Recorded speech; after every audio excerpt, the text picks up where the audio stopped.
Welcome to Toffee TV. It is the Everton News Daily. Lucas Digne and Kurt Zouma are back in the French squad for the Nations Cup ties.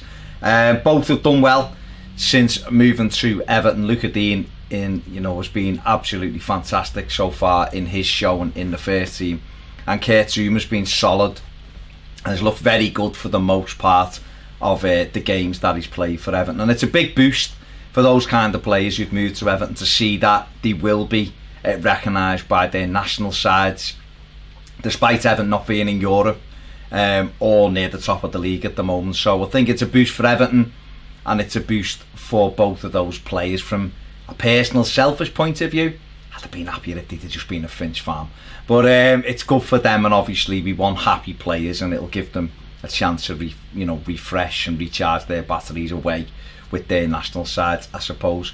On the back of that, Jordan Pickford has been named in the England squad as well. So, the England #1 missed Everton's defeat against Southampton on penalties on Tuesday night. Yeah, Everton might have still been in the Carabao Cup had Jordan been in goal for us, but he is in the England squad as well. So a big boost for those three players ahead of our trip to Leicester City at the weekend. Other big news, another boost for Everton today is that Andre Gomes is back in full training.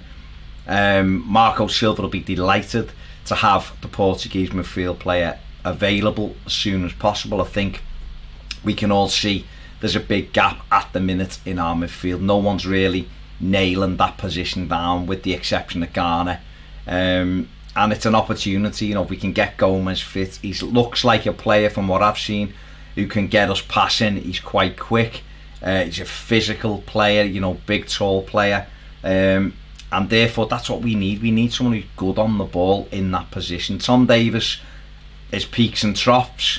I think Schneiderlin's too slow for what we want to do. I don't think it works necessarily when it's Garner and Schneiderlin.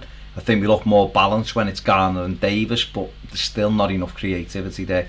And I feel as though Gomes may be the player to go in there and really take us up another level in that area of the pitch. So hopefully he's gonna build up his fitness now. I mentioned yesterday on Everton's News Daily that Marco Silva was looking to have a behind closed doors game next week during the international break, and he would have been hoping that Yerry Mina, Andre Gomes and Phil Jagielka would play in those games, in that game, and hopefully that will be the case and they'll all come through it and be ready for the Crystal Palace game after the international break.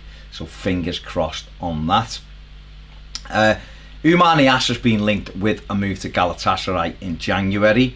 Apparently the two clubs were very close in August to getting the deal over the line for Niasse, but ran out of time.